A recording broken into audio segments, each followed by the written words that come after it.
Human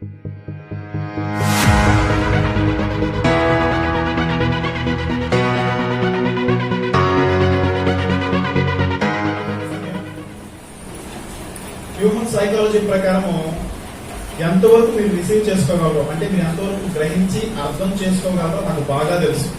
కాబట్టి నేను హృదయపూర్వకంగా మనం చేసుకునేది ఏంటంటే, ఇంటి దగ్గర సీరియళ్ళు, ఇంటి దగ్గర మీరు అనుకున్న భోజనాలు, క్రికెట్ మ్యాచ్లు, లేదా బయట ఏదైనా ఫంక్షన్లు, ఇవన్నీ కాసేపు బయట ఉంచేసి మీ మనసును దేవుని సన్నిధిలో కొంచెం ఉంచాలని కోరుకుంటున్నాను. ఈ సమయంలో దేవుని వాక్యం గురించి మీతో కొంచెం మాట్లాడాలనుకుంటున్నాను. దేవుని ఇప్పుడు ఎగ్జామ్స్ టైం కదండి, అందరూ బాగా ప్రిపరేషన్ అవుతున్నట్టున్నారు. జీవితంలో ప్రతి ఒక్కరికి కూడా ఏదో ఒక గురి కలిగి ఉంటారు. మీరు ఇప్పుడు చెప్పే విషయాలు మీరు చాలా మంది ఇదివరకే విని ఉండవచ్చు. అయినప్పటికీ మరలా ఆ విషయాన్ని నేను జ్ఞాపకం చేయాలని కోరుకుంటున్నాను. ప్రతి వ్యక్తి కూడా ఒక గురి కలిగి ఉంటాడు. గురి లేని వాడు అసలు ఉండడు. అది వాడికి తెలియకపోవచ్చు, ఇది నా గురి అని. చిన్నపిల్లలకు ఒక ఆశ ఉంటుంది, ఇప్పుడు యవనస్తులకు ఒక ఆశ ఉంటుంది, పెద్దవాళ్ళకి అదేవిధంగా వృద్ధులకు కూడా కొన్ని ఆశలు కలిగి ఉంటారు. అవి వారికి గురిగా ఉంటాయి. 10/10 రావాలి, స్టేట్ ర్యాంక్ కొట్టాలి, మంచి ర్యాంక్తో మంచి కాలేజీలో నాకు ఒక సీటు కావాలి, మంచి మెడల్ సంపాదించాలి, మా పిల్లలకు పెళ్లి చేయాలి, ఒక మంచి ఇల్లు కట్టుకోవాలి, ఒక మంచి బండి కొనుక్కోవాలి, ఒక 5 లక్షలు 6 లక్షలు డిపాజిట్ చేసుకోవాలి పిల్లల పేరు మీద. ఇలాగా ప్రతి ఒక్కరికి కూడా వారి జీవితాలలో ఏదో ఒక గురి కలిగి ఉంటారు. అయితే ఈ సందర్భంలో మీ అందరికీ ఒక వ్యక్తిని జ్ఞాపకం చేయాలని కోరుకుంటున్నాను. విలియం కేరీ గారు వీళ్ళు ఎంతమంది తెలుసు?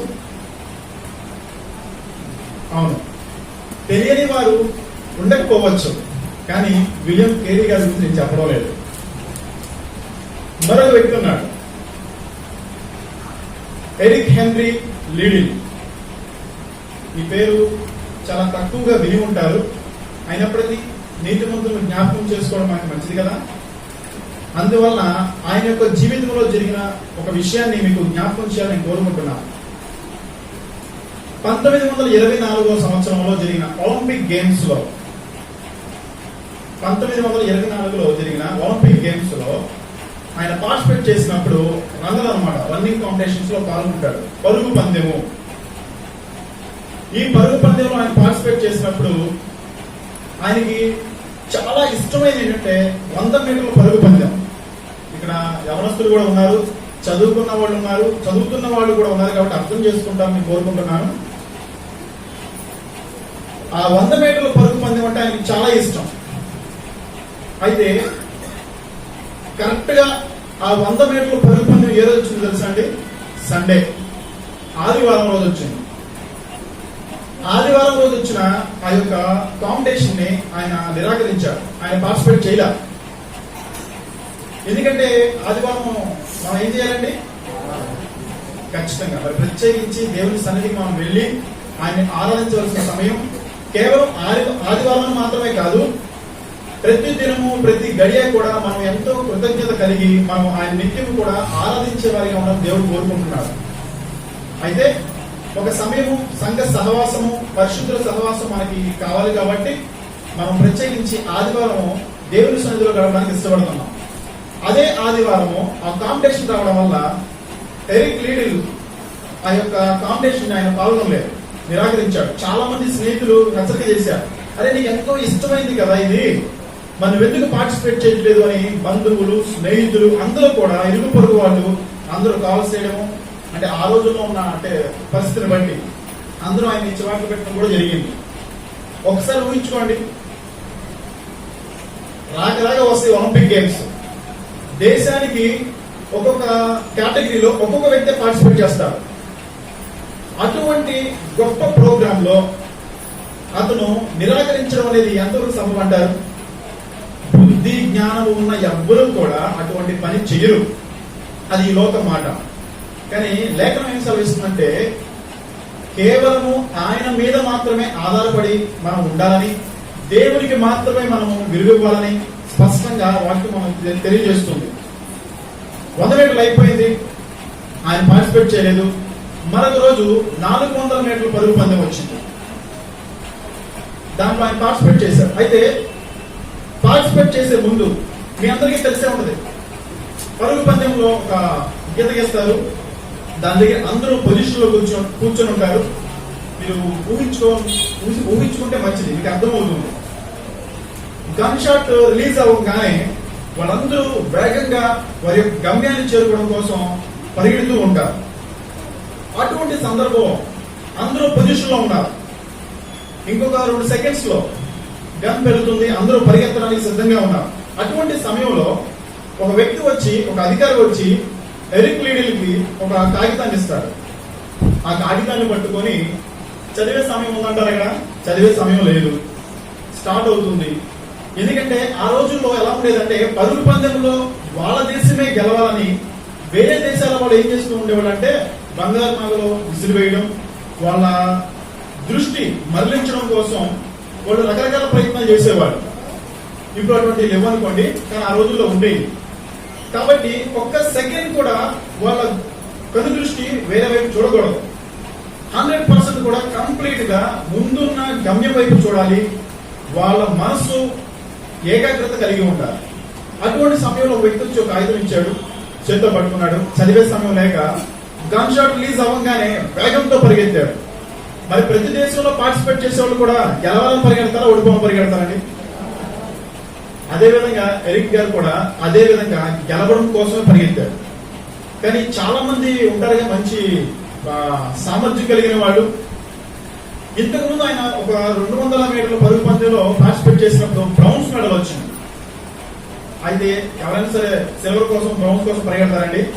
కొడితే కుంభస్థలాన్ని కొట్టాలని ఒక మాట ఉంది కదా, ఆ విధంగా గోల్డ్ మెడల్ కోసం అందరూ ప్రయత్నం చేస్తారు. ఎరిక్ లీడిల్ కూడా అతి వేగంతో తన సామర్థ్యాన్ని మొత్తం ఉపయోగించి గెలవడం కోసం పరిగెత్తాడు. దేవుని మహాకృప చేత ఏదైతే విడిచిపెట్టేశాడో,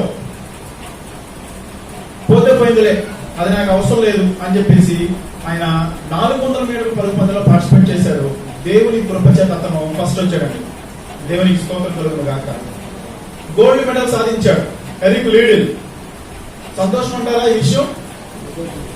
కేవలం ఒక వ్యక్తి మాత్రమే సంతోషపడతారంటారా? లేదు, దేశమంతా కూడా ఎంతగానో సంతోషిస్తూ ఉంటారు ఈ విషయంలో. అయితే మరి అతని తర్వాత మరి ఆయాసం వచ్చిందిగా, పరిగెత్తి రిలాక్స్ అవుతున్నాడు. ఈలో ఒక విషయం గుర్తుకు వచ్చింది.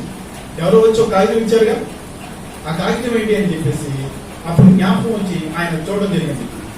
ఆ కాగితంలో ఏముందో ఒకసారి మీరు అందరూ కూడా చూడాలని కోరుకుంటున్నారు. మొదటి సమయాలు గ్రంథం 2వ అధ్యాయం, మొదటి సమయాలు గ్రంథం 2వ అధ్యాయం 30వ వచనం లాస్ట్ లో చదవండి.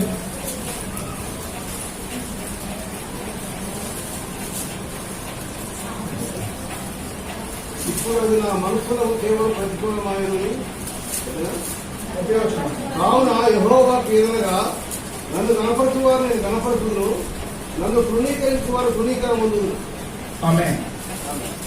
నన్ను గణపరిచే వారిని నేను గణపరుస్తాను అని దేవుడు వాగ్దానం ఇచ్చాడండి. వాగ్దానం ఇచ్చే దేవుడు నమ్మదగిన వాడు అంటారా కాదంటారా? ఆయన నమ్మదగిన వాడు. అతను పార్టిసిపేట్ చేయక ముందే, ఆ పరుగు పందెంలో పరిగెత్తక ముందే దేవుడి యొక్క వాగ్దానము అతని చేతికి వచ్చేసింది. అందుకే అప్పటి వరకు ఉన్న చరిత్ర మొత్తం తిరగరాశాడు. 1924లో 400 మీటర్ల పరుగు పందెంలో గోల్డ్ మెడల్ సాధించాడు. దేవుడి వాగ్దానం ఇస్తే అండి అది మనం మర్చిపోవచ్చు, కానీ దేవుడు మర్చిపోయేవాడు కాదు. కానీ ఇక్కడ ఇంకో విషయాన్ని మీరు గమనించాలని కోరుకుంటున్నాను. ఆ కింద చూడండి, నేను చదువుతున్నాను. నన్ను తృణీకరించు వారు తృణీకారం పొందుదురు. ఈ విషయాన్ని ప్రతి ఒక్కరు జ్ఞాపకం చేసుకోవాలి. ఆయన గణపరుస్తానని మాట ఇవ్వడమే కాదు, ఎవరైతే దేవుడి నిర్లక్ష్యం చేస్తారో వారందరినీ కూడా ఆయన నిర్లక్ష్యం చేస్తాడు, పక్కన పడేస్తాడు. ఆ సమయంలో మనం మొదలుపెట్టి గింజుకున్నా సరే దేవుడు వినడు. వినడానికి కూడా చాలా లేఖనాలు ఆయన చెప్పేశాడు. కాబట్టి మనం ఎక్కువగా పైన వరకు చదివి ఆగిపోతా ఉంటాం. దేవుడు వాగ్దానం ఇస్తే మనల్ని ఖచ్చితంగా నెరవేరుస్తాడు, మనకి ఆశీర్వాదాలు కుమ్మరించబడతాయి. ఈ సంవత్సరం వాగ్దానం కావడం అబ్బా సూపర్ డోపర్ హిట్, నాకేముంది నేనేం చేయాల్సిన అవసరం లేదు. వాగ్దానం ఇచ్చిన వాడు నమ్మదగిన వాడు కదా, ఖచ్చితంగా ఆయన నెరవేరుస్తాడు. ఇదే ఎక్కువ మంది ఆలోచించేది. కానీ కింద ఉన్న మాటను కూడా మనము జ్ఞాపకం చేసుకొని దానికి తగినట్టు బ్రతకాలని నేను కోరుకుంటున్నాను. దేవునికి ఎవరైతే మొదటి స్థానం ఇస్తారో ఖచ్చితంగా కూడా ఆయన వారిని మొదటి స్థానంలో ఉంచుతాడు. అది స్టూడెంట్స్ కూడా వర్తిస్తుంది. దేవుడి యొక్క సన్నిధికి కాకుండా, దేవుడి వాక్యానికి కాకుండా మేము ఎరగబడి పొడి చేస్తున్నాం, చదివేస్తున్నాం, మాకే స్టేట్ ర్యాంకులు రావాలి, మాకే క్లాస్ ఫస్ట్ రావాలి, దేశంలో మాకే ఉన్నతమైన పదవులు కావాలి, స్థానాలు కావాలని ఎవరైతే ఆశిస్తూ ఉంటారో ఖచ్చితంగా కూడా వారందరూ మొదటగా ఏం చేయాలి? దేవుని కనపరచాలి, దేవుని వాక్యాన్ని పాటించాలి. అప్పుడే వారిని దేవుడు కనపరుస్తాడు. ఈ విషయాన్ని మనందరూ కూడా జ్ఞాపకం ఉంచుకోవాలని కోరుకుంటున్నాను. పౌలు గారి గురించి అందరికీ తెలిసిందే కదండి. ఆయన ఎవరో తెలియదు అనే క్రైస్తవులు ఉండకపోవచ్చు. ఎందుకంటే మనం దాదాపు కొత్త నిబంధన అంతా కూడా పౌలు గారి యొక్క బోధన వల్ల మనం ఎంతగానో బలపరచబడుతున్నాం. ఒకసారి పౌలు గారు చెప్పిన మాట మనం చూద్దామండి. ఫిలిప్పీయులకు రాసిన పత్రిక 3వ అధ్యాయము 14వ వచనం చదువుదాం. ఫిలిప్పీయులకు రాసిన పత్రిక 3వ అధ్యాయము 14వ వచనం. క్రీస్తు దేవుడు ఉన్నతమైన పిలుపులకు బహుమానులు పొందవలనని గురి ఎత్తగా పరిగెత్తుతున్నాను. దేవునికి స్తోత్రం అండి. అపోస్తలుడైన పౌలు దీని గురించి కొంచెం క్లుప్తంగా చూద్దాం. అందరికీ తెలిసిన విషయమే, కానీ మరి ఒకసారి జ్ఞాపకం చేసుకుందాం. ఎవరు ఈ పౌలు? అపోస్తలుడైన పౌలు ఇక్కడ ఏమంటున్నాడంటే గురి ఎత్తకే పరిగెత్తుచున్నాను అంటున్నాడు. ఇంతకు ముందు ఈ పౌలు యొక్క గురి ఏంటి? మనము అపోస్తలుల కార్యం చేయండి 8వ అధ్యాయం 3వ వచనం. 8వ అధ్యాయం 3వ వచనం అపోస్తలుల కార్యములు.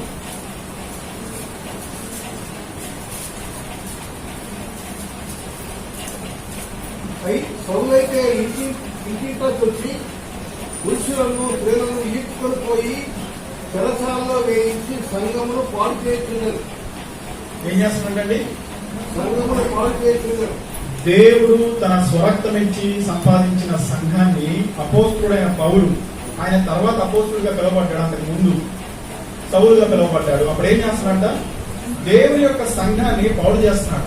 స్త్రీలను లేదు, పురుషులను లేదు, ప్రతి ఒక్కరిని ఈడ్చుకురావడం, దేవుని యొక్క సంఘాన్ని చెదరగొట్టేస్తున్నాడు. మరొక విషయం చూద్దాం. 9వ అధ్యాయము 1వ వచనము 2వ వచనం. 9వ అధ్యాయము ప్రభు యొక్క శిష్యులను బెదిరించుటయును హత్య చేయుటయును తనకు ప్రాణాధారమైనట్టు ప్రధాన యాజకుని వద్దకు వెళ్లి ఈ మార్గమందున్న పురుషులైనను స్త్రీలైనను కనుగొని ఎడల వారిని బంధించి యెరూషలేముకు తీసుకుని వచ్చినప్పుడు దమస్కులోని సమాజముల వారికి పత్రికలిమని అడిగాడు. చూశారు కదండి, పౌలు యొక్క గురి ఏంటో తెలుసా? కేవలము అప్పుడున్న పరిస్థితులను బట్టి అతని గురి ఏ విధంగా ఉందంటే క్రైస్తవులను హింసించాలి. అక్కడ ఇంకొక మాట ఉంటుంది, చంపడానికి కూడా అతను ఆసక్తి కలిగి ఉన్నాడు, చంపడానికి. సో ఒక ఆర్డర్ కోసం, లెటర్ కోసం ఇంకా వెళ్తాడు అనమాట రాజుల దగ్గరికి. ఎందుకని? క్రైస్తవులను చంపడం కోసం అండి, క్రైస్తవులను హింసించడం కోసం. ఆ రోజు అతని గురి అదే. మరి పౌలేమన్నా అల్లాటప్ప వ్యక్తి, ఆషామాషి వ్యక్తి, అతనికి ఏమి జ్ఞానం లేదంటారా? అతని క్వాలిఫికేషన్ చూసుకుంటే అతడు గమనియేలు యొక్క విద్యాభ్యాసం చేశాడు. ఇప్పుడు 2019 టాప్ యూనివర్సిటీ ఏంటో మీకు తెలుసా అండి? ప్రపంచంలోనే టాప్ యూనివర్సిటీ MIT, అది USA ఉంది. ఎక్కువ మంది బాగా ధనవంతులు ఎక్కడ చదువుకోవాలని కోరుకుంటారంటే ఏదైతే ప్రపంచంలో టాప్ 10 లో ఉన్నాయో వాటిని వెతుక్కుని మరి వాళ్ళ స్తోమతకు తగినట్టు వాళ్ళ యూనివర్సిటీలో జాయిన్ అవుతారు. అంత తేలిగ్గా సీట్లు రావనుకోండి. డబ్బులు పెట్టి తెచ్చుకునేవాడు కొంతమంది అయితే విదేశాల్లో డబ్బుతో కూడా అంత తొందరగా రావు సీట్లు. ఆ విధంగా ఇప్పుడున్న గొప్ప యూనివర్సిటీ లాగే ఆ రోజు గమనియేల్ గొప్ప పండితుడు, ఆయన దగ్గర విద్యాభ్యాసం చేయడం అంటే ఇప్పుడు యూనివర్సిటీలో చదువుకున్నట్టే. మరి చదువులేని ముద్దంటారా పౌలు? కాదు. మహా పండితుడు, జ్ఞానం ఉంది, ధర్మశాస్త్రాన్ని క్షుణ్ణంగా చదివినవాడు, పరిశోధించినవాడు, పరిశీలన చేసినవాడు. మరి ప్రత్యేకించి ఏమంటాడు తెలుసా? నేను పరిసయుడిని. పరిసయుడు అంటే మేము స్పెషల్, మేము పరిశుద్ధులం, మిగిలిన జనులంతా వేరు, మేము మాత్రమే గొప్ప అనుకునే ఒక వర్గం. సో అటువంటి ఆ అహంకారము, అటువంటి జ్ఞానము ఉన్న వ్యక్తి మన పౌలు గారు. పైగా ఇంకొక స్పెషల్ కేటగిరీ ఉంది ఆయనకి. ఆయన రోమియుడు, రోమా పౌరసత్వం కలిగిన వ్యక్తి. బహుశా ఆయన యొక్క తాతలు గాని వారి యొక్క తండ్రి గాని రోమా ప్రభుత్వానికి చేసిన సేవలను బట్టి వారు ఆ పౌరసత్వం ఇచ్చిన అవకాశం ఉందని చాలా మంది పండితులు అంటారు. సో రోమా పౌరసత్వం కూడా కలిగిన వ్యక్తి. చాలా మంది ఆ రోమా పౌరసత్వాన్ని డబ్బులు ఇచ్చి కొనుక్కున్న వాళ్ళు కూడా మనం వాక్యంలో చూడగలుగుతాం. రోమయుడు, అదేవిధంగా యూదుడు, మరి ప్రత్యేకించి పరిసయుడు, గమనియల దగ్గర విద్యాభ్యాసం చేసిన గొప్పవాడు, ఇటువంటి అర్హతలు కలిగిన వాడు. కాబట్టి క్రైస్తవులు చంపుతున్నాడు అంటే కారణం ఉందంటారా లేదంటారా? ఖచ్చితంగా ఉంది. అటువంటి వ్యక్తి క్రైస్తవులను చంపుతూ, క్రైస్తవులు హింసిస్తూ దేవుడికి ఘనత కలుగుతుంది అనుకున్నాడు. ఈ విషయం మనం జాగ్రత్తగా పరిశీలన చేయాలి. యెహోవా దేవుడు గొప్పవాడు, ఆయన కంటే ఎవరు లేరు, ఆయనే దేవుడు. కాబట్టి ఇంక ఎవరు కూడా దేవుళ్ళు కాదు, ఆయన పేరు వచ్చే వాళ్ళందరూ కూడా అవసరమైతే వాళ్ళని చంపేయాలి అన్న కసి కలిగిన వ్యక్తి. కానీ దేవుని యొక్క ఉన్నతమైన ప్రణాళిక పౌలుకి అర్థం కాల. ఈ రోజుల్లో మనం ఇక్కడ కూర్చొని దేవుని సన్నిధిలో మనం దేవుని వాక్యాన్ని వింటున్నాం, ఆయన మనం ఆరాధిస్తున్నాం, క్రమంగా మందిరానికి వెళుతున్నాం అనుకునే మనలో కూడా ఎంతో మందికి వాక్యం అర్థం కావడం లేదు. వాక్యం అర్థం కావడం లేదు అనే దానికంటే గ్రహించడానికి ఇష్టపడడం లేదు. వాక్యాన్ని అనుసరించడానికి అటువంటి మనసు వారికి లేకుండా పోతుంది. వాక్యాన్ని స్వీకరించి దాని ప్రకారం నేను జీవించాలి అనే ఆసక్తి వారికి లేకుండా ఉంటుంది. అటువంటి ఒక వ్యక్తి పౌలు. అతని యొక్క గురి కేవలం సంఘాన్ని హింసించడంలోనే ఉంది. మరి ఇప్పుడు ఏమంటున్నాడు? మనం చదువుకున్నాం కదా, క్రీస్తు యేసు ఇచ్చే బహుమానం కొరకంట గురి యొద్దకే పరిగెత్తుచున్నాను అన్నాడు. దేవునికి స్తోత్రం. ఎటువంటి పౌలు ఏ విధంగా తయారయ్యాడండి? క్రైస్తవులను హింసించిన పౌలు క్రైస్తవులకు సపోర్ట్ గా నేను కూడా క్రైస్తవుడనే అని చెప్పుకుంటూ గురి యొద్దకే నేను పరిగెడుతున్నాను, కాబట్టి మీరు కూడా అదే గురిని కలిగి ఉండాలని చెప్పేసి అపోస్తలుడైన పౌలు మనకి హెచ్చరిక చేస్తున్నాడు. ఇది జోలపాడేటట్టు, నిద్రపుచ్చేటట్టు, మాయ మాటలు చేసి చెప్పే విషయాలు కాదండి. నిద్రపోతున్న వారిని కూడా లేపి మరి, అరే బాబు నేను పలానా పరిస్థితుల్లో ఈ విధంగా ఉన్నాను, నా బ్రతుకు అలాంటిది, నేను హింసకుడును, దూషకుడును, హానికరుడును, ఇప్పుడు అలా కాదు, క్రీస్తు నిమిత్తము అనేక మార్లు దెబ్బలు తిన్నాడు, రాళ్ల చేత కొట్టబడ్డాడు, చచ్చిపోయాడు పౌలు అని చెప్పి ఈడ్చి ఊరోతలు పడేసిన సమయంలో కూడా ఉంది. కానీ మరలా లేచి దులుపుకొని శరీర గాయాలు అయినప్పటికీ వాటిని లెక్క చేయకుండా, ఎంతమంది అవమానించినప్పటికీ వాటిని లెక్క చేయకుండా గురి యొద్దకే నేను పరిగెత్తుచున్నాను. ఆ రోజు ఎరిక్ లీడర్ ఏ విధంగా అయితే దేవుని యొక్క పిలుపునకు, దేవుని యొక్క సన్నిధికి ఎంత గౌరవించాడో దేవుడు ఆ విధంగా అతన్ని గణపరిచాడు. అదే విధంగా మనము పౌలు చూసుకుంటే ఎటువంటి గురి కలిగి ఉన్నాడు ఇంతకు ముందు మునుపు, ఇప్పుడు ఏ విధమైన గురి కలిగి ఉన్నాడో మనం పరిశీలన చేసుకోవాలి. మరి ఈ రోజు మనందరికీ అసలు గురి కలిగి ఉన్నామంటారా? లేదా మన గురి కేవలము ఇహలోక సంబంధించింది అయి ఉంటుంది అని నేను ఎక్కువగా అనుకుంటున్నా. అవును, ఒక స్టూడెంట్ తీసుకుని నీ యొక్క గురి ఏంటి అని అడిగితే ర్యాంకుల గురించి మాట్లాడతాడు. లేదా ఒక జాబ్ కోసం సర్చ్ చేసే వాళ్ళ గురించి కనుక మనం తీసుకుని నీ గురి ఏంటి అంటే గవర్నమెంట్ జాబ్ అని కానీ మంచి ప్రైవేట్ కంపెనీలో కానీ జాబ్ కావాలని కోరుకుంటాడు. అదేవిధంగా కొంత తల్లిదండ్రులు తీసుకుంటే మా పిల్లల పొజిషన్ బాగుండాలి, మా పిల్లలకు ఇల్లు కట్టించాలి, మా పిల్లలకి మంచి సంబంధంతో పెళ్లి చేయాలి అని చెప్పేసి వాళ్ళ యొక్క గురి చెప్తారు. ఇంకా వృద్ధులు తీసుకున్నాం అనుకోండి, మీరేంటమ్మా మీ యొక్క ఆశ, మీ యొక్క దృష్ట ఏంటి అంటే ఏముంది, మా మనవాడికి పెళ్లి చేయాలి, మా మనవరాలకి పెళ్లి చేయాలి, అయిపోయింది, మా వయసు అయిపోయింది, ఇంకా మిగిలింది ఏముంది అదే అని వారి యొక్క గురిని చెప్తారు. కానీ ప్రతి ఒక్కరూ కూడా ఆధ్యాత్మికమైన పరిస్థితిని ఆలోచించి నా గురి పౌలు వలె ఉంది, నేను గురి వద్దకే పరిగెత్తుచున్నాను అని ఎవరన్నా చెప్పగలుగుతున్నారు ఈ రోజుల్లో? ఒకవేళ కనుక అలా కనుక చెప్పినట్లయితే ఏమంటే ఏమంటారు తెలుసా, మొదలెట్టారండి. ఇక మొదలు పెట్టారు. వీళ్ళకి తప్ప ఇంకేం పని ఉండదు అని చులకన భావంతో తృణీకరించిన మాటలు కూడా మాట్లాడుతుంటారు. చాలా మంది పెద్దవారిని నేను చూశాను. వారు చెప్పే మాటలు యవ్వనస్తులు తీసి అవతల పడేస్తారు.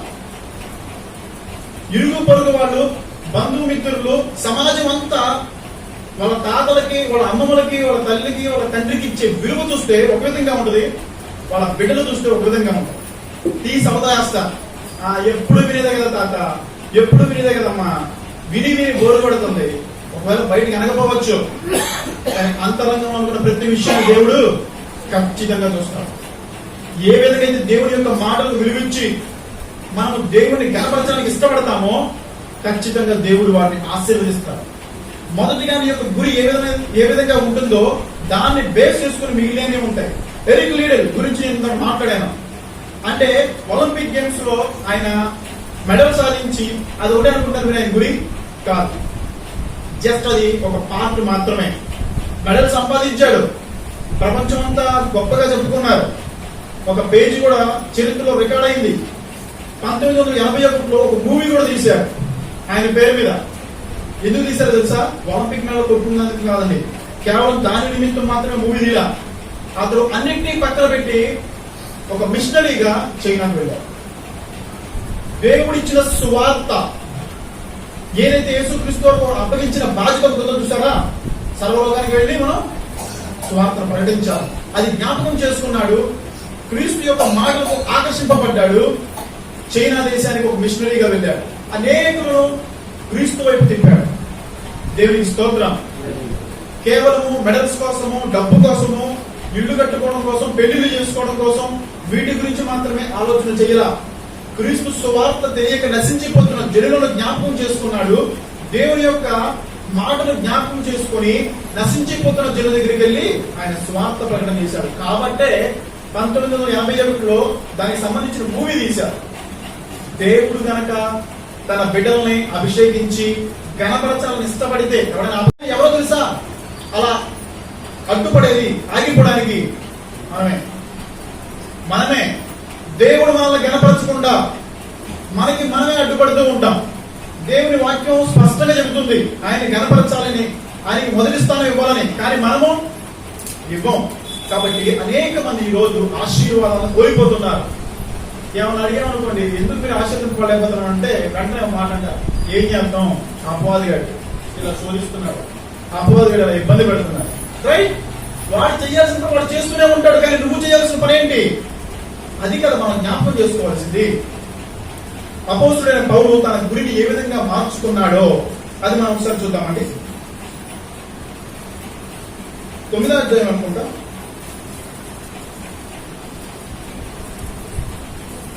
3వ వచనం నుంచి చూద్దామండి. అతను ప్రయాణం చేయకు దమస్కు దగ్గరకు వచ్చినప్పుడు అకస్మాత్తుగా ఆకాశం నుండి ఒక వెలుగు అతని చుట్టూ ప్రకాశించారు. అప్పుడు అతను నేల మీద పడి, సౌలా సౌలా, నీ మీద నన్ను హింసిస్తున్నావు అని తనతో ఒక స్వరం పలుకుడు. నేను ప్రభువా నీవెవడమని అడుగగా ఆయన, నేను నీవు హింసిస్తున్న యేసును, లేచి పట్టణంలోకి వెళ్ళను, అక్కడ నీవు ఏమి చేయవలనో అది నీకు తెలియకూడదని చెప్పారు. అతనితో ప్రయాణం చేసిన మనుషులు ఆ స్వరం వినిది గాని ఎవరిని చూడక మౌనులై నిలబడింది. సౌలు నేల మీద నుండి లేచి కన్నులు తెరచను ఏమీ చూడలేకపోయింది కనుక వారిని చేయి పట్టుకుని దమస్కులో నడిపించింది. అతను 3 దినములు చూపు లేక అన్నపానములు ఏమి పుచ్చుకోనకుండేది. చాలండి. దేవునికి స్తోత్రం. ఒక హింసకుడు, ఒక దూషకుడు, ఒక హానికరుడు ఎలా మారాడండి?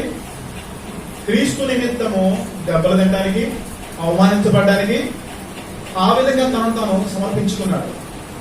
యేసుక్రీస్తు పౌలుకి ఇచ్చిన యొక్క దర్శనాన్ని బట్టి పౌలు జీవితం మారిపోయింది. మరి ఈ రోజు ఎన్నిసార్లు ప్రభు మీతో మాట్లాడుకుంటారని అనేక మార్లు మనం చెప్పుకుంటూ ఉంటాం. ప్రభు నన్ను గద్దించాడు, నాతో మాట్లాడాడు, ఈ రోజు స్పష్టంగా నా బ్రతుకు నేను మార్చుకుంటాను అని ఎన్నోసార్లు మనం ఎన్నో తీర్మానాలు తీసుకుని ఉంటాం.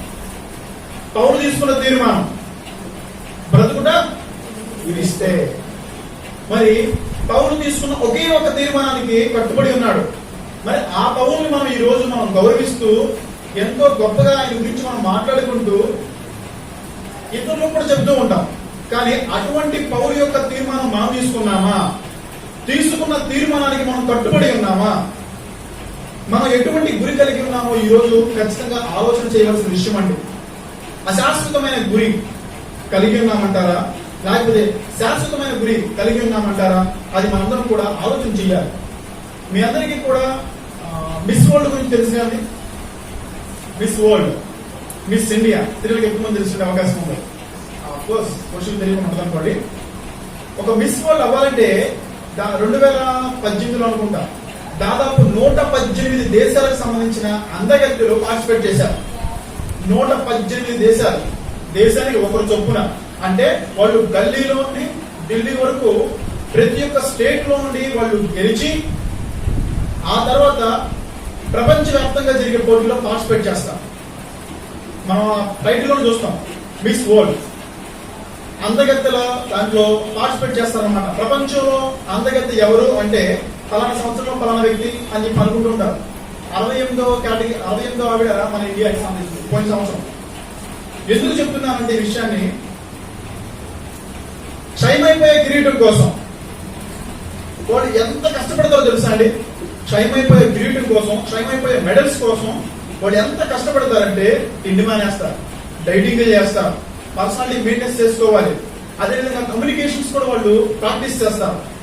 ఎదుటి వాళ్ళని మెప్పించే విధంగా మనం మాట్లాడాలి. ఎందుకంటే జడ్జెస్ ఉంటారు కదా, వాళ్ళని మెప్పించాలి అనే విధంగా వాళ్ళు బాగా ప్రాక్టీస్ చేస్తారు. ఎన్నో వీడియోస్ చూస్తారు, ఎంతగానో కష్టపడి ఎక్సర్సైజ్ చేస్తారు, డైటింగ్ చేస్తారు. మీకు తెలుసో తెలీదో, ఒకసారి కనుక లిస్ట్ కనుక మనం చూస్తే చాలా ఆశ్చర్యపోతూ ఉంటాం. మ్యారేజ్ చేసుకోకూడదు, వాళ్ళు 18 సంవత్సరాల నుంచి 27 సంవత్సరాల లోపు ఉండాలి, చాలా కష్టాలు పడాలి, చాలా మంది చేతుల్లో నలిగిపోవాలి. ఇది వాస్తవాలు గోల్డ్ ఉన్నాయి. ఎందుకు చెప్తున్నాను అంటే వాళ్ళు అంత కష్టపడే దేనికోసం తెలుసా? క్షయమైపోయే కిరీటం కోసం. అది ఎంతకాలం ఉంటుందండి? నెక్స్ట్ వేరే వాళ్ళు వచ్చేస్తారు. ఒక్కసారి ప్రపంచమంతా నా గురించి చెప్పుకోవాలి, నా అందమంతా ప్రపంచం చూడాలి అని ఒక ఆశతో పేరు ప్రఖ్యాతుల కోసము వాళ్ళు చేసే కష్టము మరి మనం ఎంతవరకు చేస్తున్నాం? మనం చేయాల్సింది క్షయమైపోయే కిరీటం కోసం అంటారా? అక్షయమైన కిరీటం కోసం మనం ఇంకెంతగా కష్టపడాలి. ప్రపంచ కప్పు దాని గురించి క్రికెట్ టీంలు చాలా పోటాపోటీగా పోరాడుతూ ఉంటాయి. దానికి మనోళ్ళు మందిరంలో కూర్చొని కూడా ధోని 6 కొట్టాడా 4 కొట్టాడా ఫోన్లోను మెసేజ్ చాటింగ్లోను ఇన్ఫర్మేషన్ వస్తా ఉంటది. నేను కూడా అటువంటి వ్యక్తిని ఇప్పుడు సిగ్గుపడుతూ చెప్తున్నా. ఒకప్పుడు నేను కూడా అటువంటి వ్యక్తిని. దేవుని యొక్క సన్నిధిలో కూర్చొని మన మనసు అంతా ఎక్కడ ఉంటుందో తెలుసా? అక్కడ ఉంటుంది అన్నమాట. క్రికెట్ లో వాళ్ళు బ్యాటింగ్ గా బౌలింగ్ గా ఇన్ఫర్మేషన్ ఎప్పటికప్పుడు రావాలి, లేకపోతే స్నేహితులు తిడతాం, రావాలి, ఎప్పటికప్పుడు రావాలి. కానీ అందరికి మాత్రం వీడు బుద్ధిమంతుడు, దేవుని సన్నిధికి వచ్చాడు, ఆహా అక్కడ క్రికెట్ మ్యాచ్ జరుగుతున్నా సరే వీడు మాత్రం దేవుని మందిరానికి వెళ్ళాడు అని మరి కొంతమంది స్నేహితులు అనుకుంటారు. కానీ వీడు చేసే పని ఏంటి? ఇక్కడ అప్డేట్స్ వచ్చేస్తా ఉంటాయి అన్నమాట. ఇప్పుడు ఇంకా స్పీడ్ గా ఉంది అప్డేట్స్. ఒక్కసారి మనం ఏ స్థితిలో ఉన్నామో, ఎంత దిగజారిపోయి బతుకుతున్నామో ఒకసారి జ్ఞాపకం చేసుకోండి. ఈ లోకంలో పేరు ప్రఖ్యాతుల కోసము మనము మన గమ్యాన్ని, అసలు మనం ఎటువైపు పరిగెత్తాలి, మనం ఎటువైపు పరిగెడుతున్నాం అని కనీసం విచక్షణ జ్ఞానము లేకుండా మనం జీవిస్తాం. ఎంతవరకు ఇది కరెక్ట్ అంటారో మనల్ని మనం పరిశీలన చేసుకోవాలి. వాళ్ళదేముందండి, అయిపోతుంది. కానీ వాళ్ళను ఫాలో అవుతున్నారు చూసారా క్రైస్తవులు. నేను క్రైస్తవుని అని చెప్పుకునే ముందు నీ యొక్క గురి ఏ విధంగా ఉందో ఆలోచించుకోవాలి. ఒక క్రికెట్ తీసుకుంటే ప్రపంచం కప్పు, వాళ్ళకి కావాల్సింది యాడ్ తీసుకొని డబ్బు సంపాదించుకోవడమే వాళ్ళకి కావాల్సింది, పేరు ప్రఖ్యాతలమే వాళ్ళకి కావాల్సింది. మరి మనం ఏం చేయాలి? పేరు ప్రఖ్యాతుల కోసం మనుషులు మెప్పించే విధంగా మనం ఉందామంటారా? క్షయమైపోయే వాటి కోసము మనం బ్రతుకుదాం అనుకుంటారా? అది మీ ఇష్టమే. ఈ సమయంలో మీరందరూ కూడా జ్ఞాపకం చేసుకోవాల్సిన విషయం ఏంటంటే, అసలు నేను గురి కలిగి ఉన్నానా? అసలు నా బ్రతుకి ఒక గురి ఉందా? అది క్షయమైపోయే గురా లేదా శాశ్వతమైన గురా అని ఈ రోజు మనం ప్రతి ఒక్కరూ కూడా మనల్ని మనం పరిశీలన చేసుకోవాలి. మరొక విషయాన్ని మనం గమనించుకుందామండి. నేను త్వరగానే ముగిస్తాను, ఎందుకంటే ఇది మధ్యాహ్నం సమయం ఇందాక చెప్పాను కదా, చాలా థాట్స్ వస్తూ ఉంటాయి, చాలా కష్టపడి వాటన్నిటిని అవాయిడ్ చేస్తూ మీరు ఇక్కడ కూర్చున్నారు. అందుని బట్టి మిమ్మల్ని బట్టి నేను సంతోషిస్తున్నాను. పౌలు గురి యొద్దకు పరిగెత్తేటప్పుడు ఒక మాట చెప్తాడండి, చదవాల్సిన అవసరం లేదు, నేను చదువుతాను. వెనుక ఉన్నవి మరచి ముందున్న వాటి కొరకై వేగిరపడుచు నేను పరిగెడుతున్నా. వెనుక ఉన్నవి మర్చిపోయి ముందున్న వాటి కొరకు నేను వేగిరపడుచు పరిగెడుతున్నా. ఈ వేగిరపాటు ఎలా ఉంటుందంటే, నేను వీడియో చూశానండి. అందులో ఫుట్బాల్ మరి క్రికెట్ జరుగుతూ ఉంటుంది. ఒక తాతయ్య కుర్చీ మీద కూర్చున్నాడు. అక్కడ క్రికెట్ జరుగుతుంటే ఈయన కుర్చీ మీద వెళ్ళిపోతుంది. అసలు కుర్చీ మీద కూర్చోవడం లేదు. టెన్షన్ టెన్షన్ టెన్షన్ టెన్షన్ గా ఉన్నాడు. ఆయన చూస్తుంటే నాకు టెన్షన్ వచ్చింది.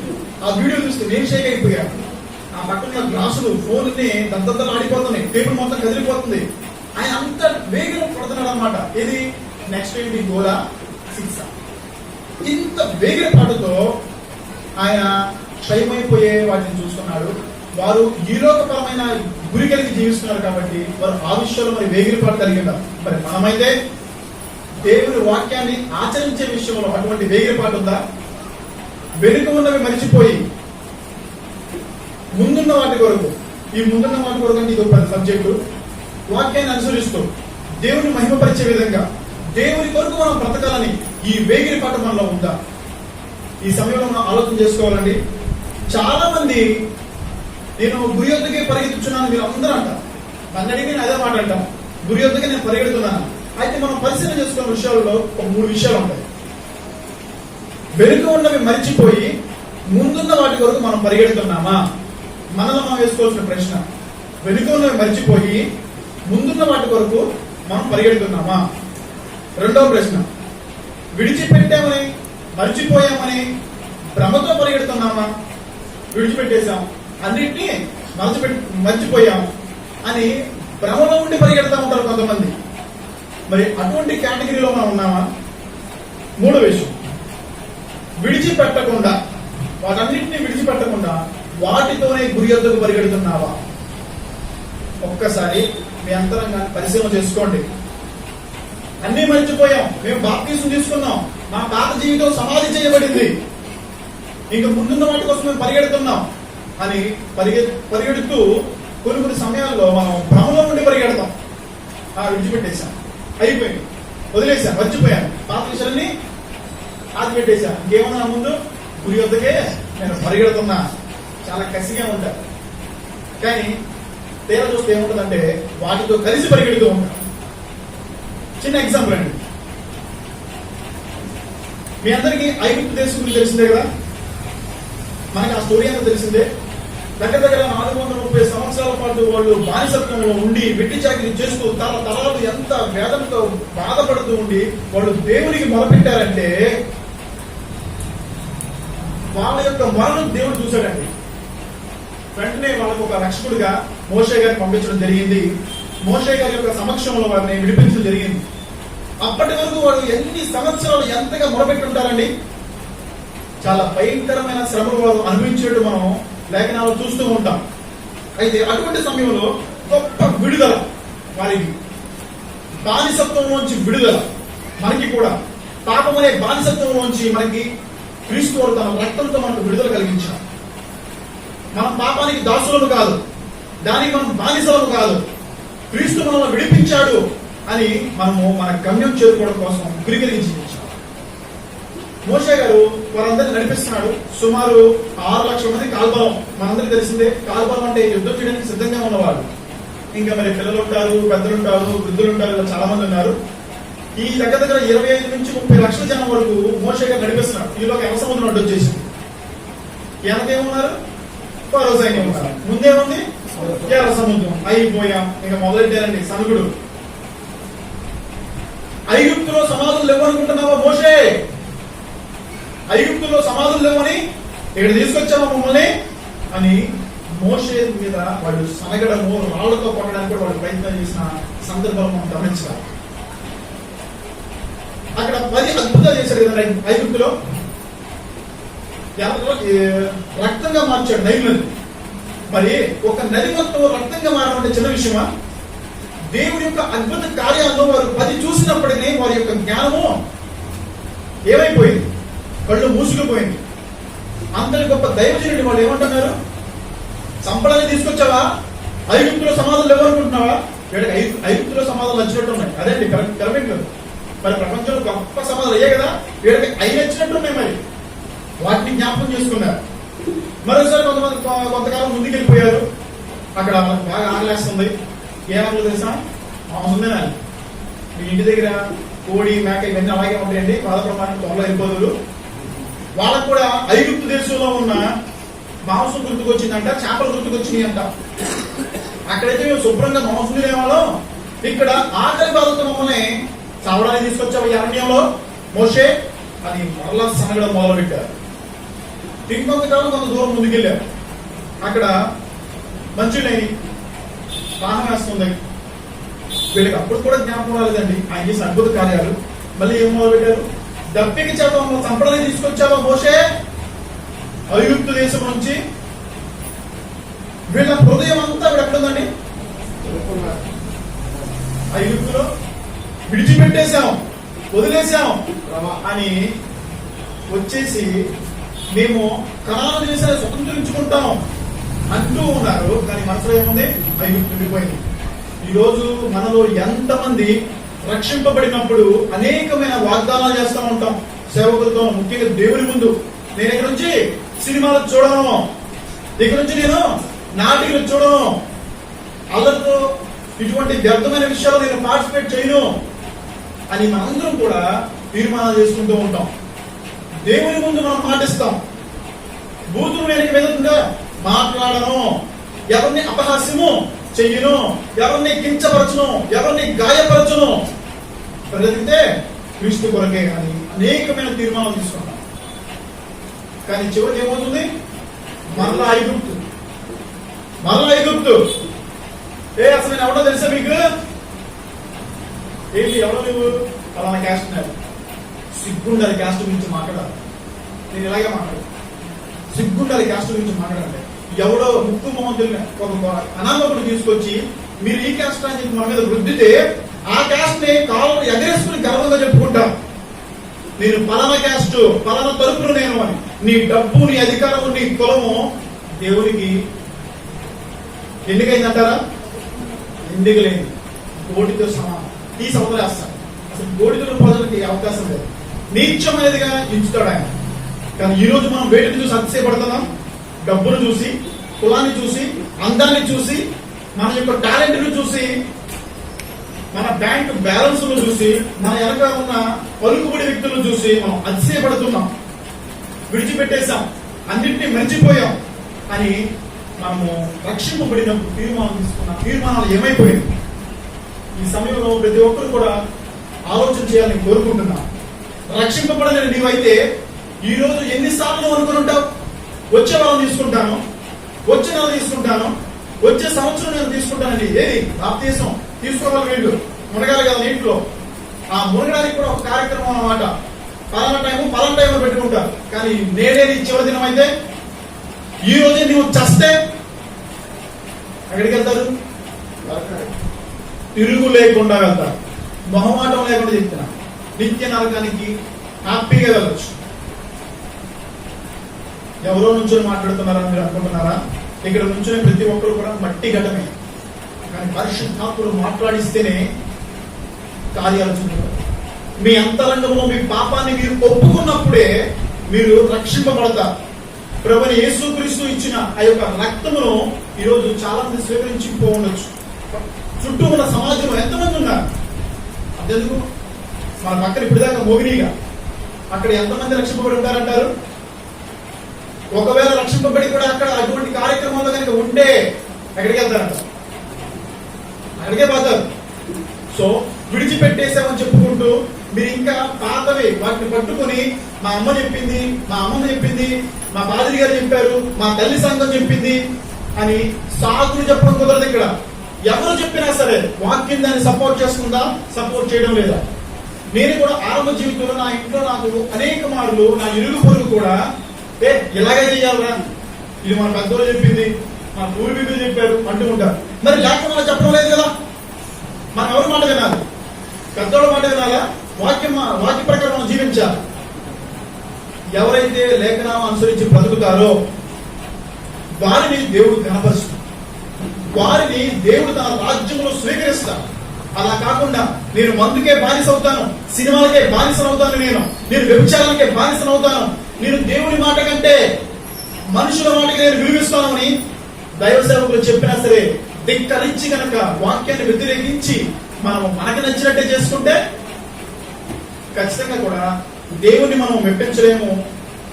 మెప్పించకపోగా దేవుని మనం పుడీకరిస్తాం కాబట్టి మనం ఏమవుతాం? పుడీకరించబడతాం. కాబట్టి ఈ సమయంలో ఏ విధంగా మీరు గురి యొద్దకు పరిగెడుతున్నారో ఒకసారి జ్ఞాపకం చేసుకోండి. అపోస్తుడైన పౌలు వలె గురి యొద్దకే పరిగెడుతున్నారని చెప్పేసి క్రీస్తు యేసునందున్న ఉన్నతమైన బహుమానం కొరకు మీరు పరిగెడుతున్నారా?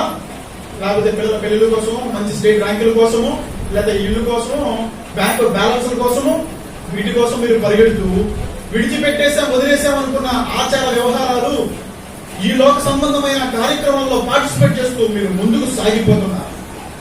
నేను ఈ మధ్య ఎక్కువగా గమనించిన విషయం ఏంటంటే దాదాపు 6 నెలల నుంచి ఇదే విషయం చూస్తున్నాను.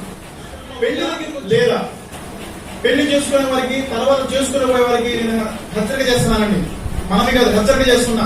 మీ పెళ్లిలో అన్నిల ఆచారాలు ఎంతవరకు ఉన్నాయో మీరు జ్ఞాపకం చేసుకోండి. వాటిని మీరు సాధ్యమైతే 100% వాటిని కట్ చేసుకోండి.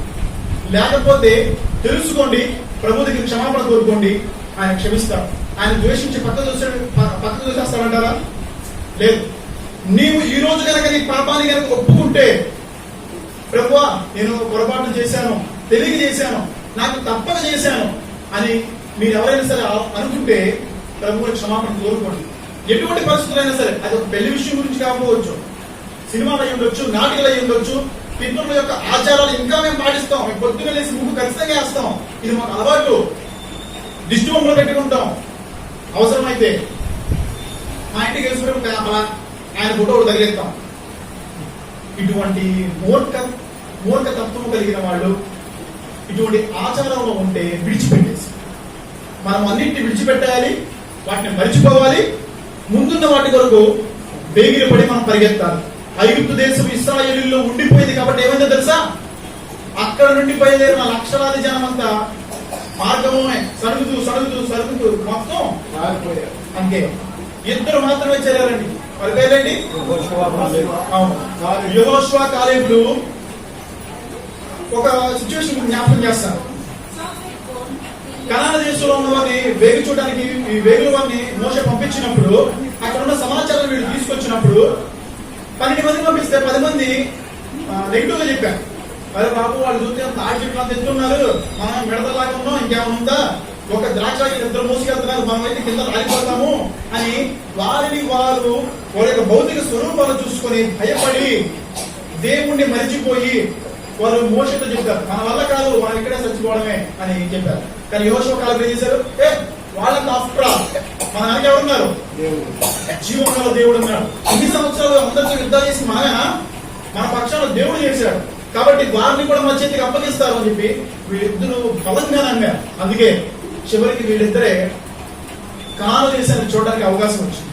మరి ఈ రోజు ఇక్కడ దేవుని సన్నిధిలో మనందరూ కూడా, ఇక్కడ అందరూ క్రైస్తవమే, అందరూ కూడా రక్షింపబడడానికి క్రీస్తును అనుసరించడానికి ఇష్టపడుతున్న వారిమే. కానీ రక్షింపబడ్డామా? రక్షింపబడి క్రీస్తుని పోలి మనం జీవిస్తున్నామా? మన గురి యేసుక్రీస్తుగా ఉన్నారా లేకపోతే లోకముందా? మనల్ని మనం పరిశీలన చేసుకోవాలి, పరిశోధన చేసుకోవాలి. నన్ను ఎవరు కూడా నెగిటివ్ గా చూడకూడదని దేవుని మాటలు మీ ముందుంచాం. వింటారా? మనందరూ కూడా అక్కడ కలుసుకుంటాం, చక్కగా సరదాగా దేవుని సన్నిధిలో ఒకరినొకరు ప్రదర్శించుకుంటాం. వినరా? నిర్లక్ష్యం చేసి ఇంకా లోకానికే బానిసత్వంలో ఉండిపోతారా? క్రీస్తుని కాకుండా ఈ లోకాన్ని గురిపెట్టి, ఈ లోకంలో ఉన్న వాటిని గురిపెట్టుకుని మనం పరిగెడితే అక్కడ మనం ఎవరు కూడా కలుసుకోలేము. ఇప్పుడు మీకు ఇన్ని చెప్పి నేను కూడా లోకాన్ని పాటిస్తే లేదు, నేను గురికి చేరలేను, క్రీస్తు నేను మహిమపరచలేను. కాబట్టి నేను నన్ను కూడా ప్రభు జ్ఞాపకం చేసుకోడు. మనందరం కూడా చివరిగా ఒక వ్యక్తి గురించి చెప్పుకొని నా మాట ముగిస్తానండి. కొంచెం ఓర్పు కలిగి ఉండాలని కోరుకుంటున్నాను. సాధు సుందర్ సింగ్ గారు మీరు అందరికీ తెలిసి ఉంటారని నేను అనుకుంటున్నాను. సాధు సుందర్ సింగ్ గారు కొత్త నిబంధన గ్రంథాన్ని చించివేసిన సమయం, యేసుక్రీస్తు దేవుడు కాదు నిరాకరించిన సమయం కూడా ఉంది. కానీ అటువంటి సాధు సుందర్ సింగ్ గారు తృష్ణ కలిగి వేగిన పాటితో నేను దేవుడిని చూడాలి, అసలు దేవుడు ఉన్నాడా, ఉంటే ఎవరు అని తన గ్రంథాలన్నీ కూడా పక్కన పడేసి ఆల్రెడీ చదివేశాడు. చదవకుండా చించేసిన ఒకటే బైబిల్. ఇంకా ఆయన ఎంతగానో మొరపెట్టాడు సృష్టికర్తకి, నాకు కనిపిస్తావా నేను చావమంటావు, నువ్వు కనిపిస్తే నేను చావను లేకపోతే చచ్చిపోతా అని ఒక ఆశ కలిగి, తృష్ణ కలిగి, నిజమైన భక్తి భావం కలిగి, నేను నిజం తెలుసుకోవాలి, సత్యము నాకు తెలియాలి అని పట్టుబట్టాడు. కాబట్టి ప్రభువు ఆయన దర్శించాడు. ఒక్కసారి ప్రభు ఆయన దర్శించిన తర్వాత ఆయన బ్రతుకు మారిపోయింది. వాళ్ళ అత్తయ్యలో వీళ్ళందరూ కూడా అన్నారు, అరే నువ్వు యేసు ప్రభుని కనుక నమ్ముకుంటే, ఆయన విడిచిపెట్టకపోతే నా బిడ్డ నీకు ఇవ్వను అన్నారు. వాళ్ళ తల్లిదండ్రులు చిల్లి గవ్వ కూడా నీకు ఆస్తి ఇవ్వము అన్నారు. అప్పుడు ఆయన అన్నమాట తెలుసండి, యేసుతో వెళ్ళనే తీర్మానించుకుని వెనుదీయను, లోకము నా వెనుక, సిలువ నా ముందు. నేను యేసుక్రీస్తు వెళ్ళాలని నిర్ణయించుకున్నా, నన్ను ఎవ్వరు కూడా మీరు ఆపలేరు. లోకం ఎక్కడ ఉంటుందండి? నా వెనుక, నా ముందు సిలువ. సిలువను గురించిన సువార్త భారతదేశం అంతటా కూడా ఆయన ప్రకటించడానికి చెప్పులు కూడా వేసుకోకుండా కాలి నడకన ఆయన వెళ్ళాడు. ఈ రోజు భారతదేశంలో అనేక మంది కూడా ఆయన్ని అభిమానిస్తున్నారు, ఆయన గురించి జ్ఞాపకం చేసుకుంటున్నారు. ఈ రోజు సాధు సుందర్ సింగ్ లాగా నేను చస్తాను ప్రభువా నీవు నాతో మాట్లాడు అని అనవలసిన అవసరం ఉందంటారా? లేదు. అందరూ కూడా ఇక్కడ ఉన్న వారందరూ కూడా సత్యమును ఎరిగిన వారే. ఆ సత్యమే క్రీస్తు. క్రీస్తు యేసును పోలి మనం జీవించాలి అని అందరూ ఆశపడుతున్నారు. ఈ సమయంలో మన ఆశలను సమాధి చేయకుండా వాటిని మరలా పురికొల్పి వాటికి జీవాన్ని పోసి అపోస్తుడైన పౌలు వలె, సాధు సుందర్ సింగ్ వలె, ఎరిక్ లీడిల్ వలె మనము దేవునికే మొదటి స్థానం ఇచ్చి దేవుని వాక్యాన్ని నిత్యము కూడా జ్ఞాపకం చేసుకుంటూ అనుసరిస్తూ మన వెనకొచ్చే ఆచారాలను, ఇటువంటి వ్యర్థమైన సాంప్రదాయాలను మనము చేయకుండా వాటిని విడిచిపెట్టి ఈ లోకస్తులకు, ఇతరులకు, బంధుమిత్రులకు వారికి మాత్రమే మొదటి స్థానం ఇచ్చి మనము నశించిపోకుండా వాళ్ళందరినీ కూడా వెనకబడేసి మనము లేఖనాన్ని పట్టుకొని క్రీస్తు వైపు మనం సాగిపోవాలని ఇంతటితో నా మాట ముగిస్తున్నానండి. అందరికీ